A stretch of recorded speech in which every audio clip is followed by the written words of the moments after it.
اب ہم آ جاتے ہیں سحری کی فضیلت. ٹھیک ہے، سحری کی فضیلت ہے، حدیث ہے سحری کھاؤ کیونکہ سحری کھانے میں برکت ہے. اللہ تعالیٰ اور اس کے فرشتے سحری کھانے والوں پر رحمت نازل فرماتے ہیں. یہ بھی فرمایا ہے کہ ہمارے اور اہل کتاب کے روزے میں سحری کھانے کا فرق ہوتا ہے. اچھا، سحری کا وقت کیا ہوتا ہے؟ دیکھیں، سحر کہتے ہیں رات کے آخری چھٹے حصے کو، اور اس میں تاخیر کرنا مسنون ہے، لیکن اتنی بھی تاخیر نہ کریں کہ صبح صادق کا وہم ہونے لگے آپ کو.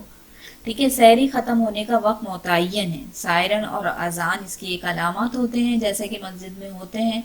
اگر سائرن وقت پر بجائے نا تو آپ سمجھیں پھر وقت ختم ہو گیا، اس وقت کھانا پینا یہ درست نہیں ہے. اچھا، اس میں میں آپ کو بتاتی چلوں کہ سحری کی مقدار کیا ہونی چاہیے کہ ہم سحری میں نہ تو اتنا کھائیں کہ عبادت میں جو ہے وہ ذوف محسوس ہونے لگے، چکر آنے لگیں، کیونکہ رمضان تو ہے ہی عبادت کے لیے. ٹھیک ہے، اور نہ اتنا زیادہ کھائیں کہ روزے کا اصل مقصد ہی فوت ہو جائے کہ زیادہ کھا لیتے ہیں تو پھر نیند آنے لگتی ہے. ٹھیک ہے، نہ تو اتنا کم کھائیں کہ عبادت میں ذوف محسوس ہونے لگے، اور نہ ہی اتنا زیادہ کھائیں کہ جو ہے وہ آپ روزے کا مقصد ہی فوت کر دیں.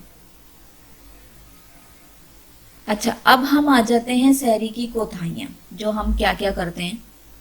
بہت سارے لوگ کرتے ہیں.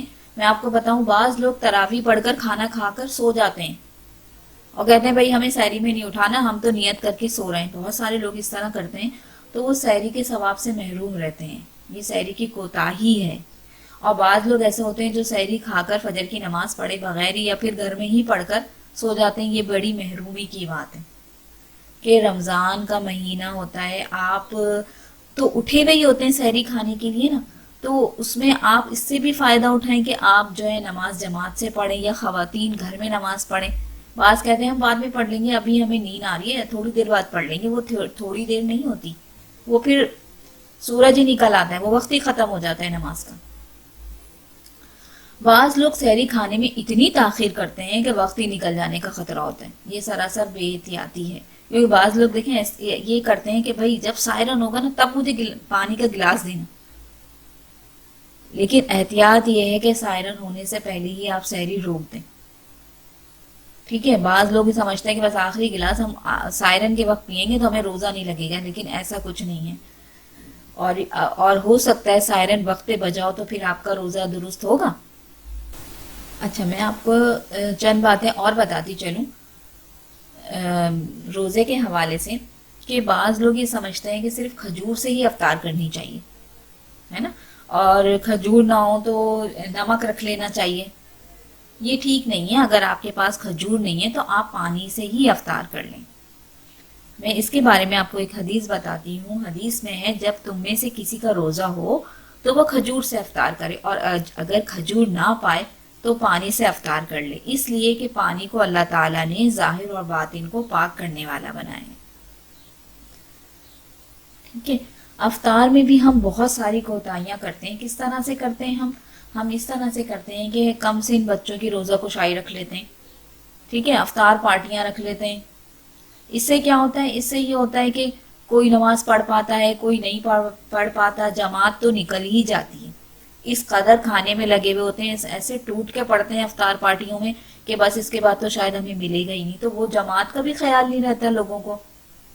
اور جو افطاری کا وقت ہوتا ہے، افطار کے وقت دعا قبول کی جاتی ہے، وہ ہم یا تو کچن میں ہوتے ہیں یا پھر کوئی سموسے رول خریدنے میں لگا ہوا ہوتا ہے، یا افطار پارٹیوں میں. اور بہت سارے ایسے لوگ بھی ہوتے ہیں جو ٹی وی کے سامنے بیٹھے ہوئے ہوتے ہیں. کتنی قابل افسوس بات ہے کہ اس وقت دعائیں قبول کی جاتی ہیں. کبھی یہ شوق ہی نہیں ہوتا کہ اللہ تعالیٰ کو راضی کریں. اللہ تعالیٰ کے عشق میں ہم بھوکے ہیں، اللہ تعالیٰ کے عشق میں ہم پیاسے ہیں. ہم ہاتھ اٹھا کر یا اللہ کہیں گے تو جو ہے یہ آواز عرش کے دروازوں تک جائے گی، ساتوں آسمان کے دروازے گونج اٹھیں گے. اللہ تعالیٰ فرشتوں سے فرماتا ہے کہ روزہ رکھنے والے کی ہر دعا پر آمین کہو. اللہ تعالیٰ فرماتا ہے میری تسبیح چھوڑ دو اور روزہ رکھنے والے کی ہر دعا پر آمین کہو.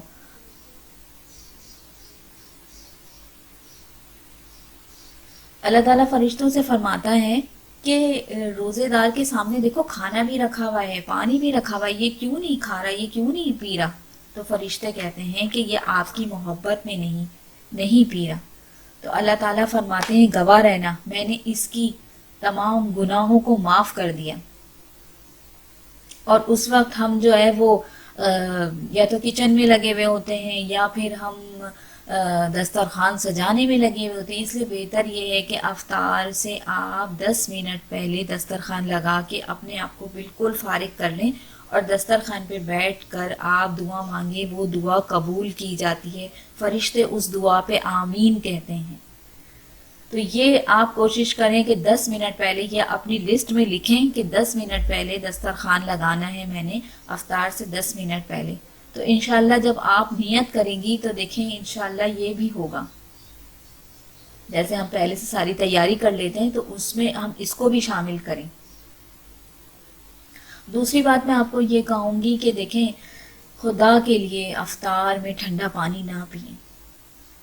دیکھیں 1 مہینہ ہماری ٹیوننگ ہوتی ہے، تھوڑا کھائیں تاکہ ہمیں روزے کا جو اصل مقصد ہے وہ ہمیں حاصل ہو. اتنا ہم کھا لیتے ہیں کہ نماز میں بھی جو ہے بیٹھ کر نماز پڑھی جا رہی ہوتی کہ نہیں بھئی کھڑے ہونے کی ہمت نہیں ہے.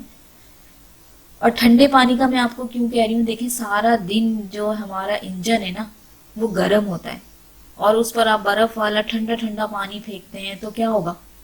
کچھ سوچیں آپ. افطار میں آپ سادہ پانی پئیں، ٹھیک ہے، اس کے بعد آپ نے جو کھانا ہے کھائیں. نماز کے بعد آپ ٹھنڈا پانی پئیں، شربت، روح افزا، جو بھی آپ کو پینا ہے وہ پئیں، لیکن افطار میں آپ ٹھنڈا پانی نہ پئیں. سب پھر پہنچے ہوئے ہوتے ہیں ڈاکٹر کے پاس سے، طبیعت یہ ہو گئی فلاں ہو گئی. تو اس لیے روزہ جو ہے وہ 1 مہینے ہماری ٹیوننگ کے لیے ہوتا ہے. روزہ جو ہے وہ ہماری صحت کے لیے ہوتا ہے.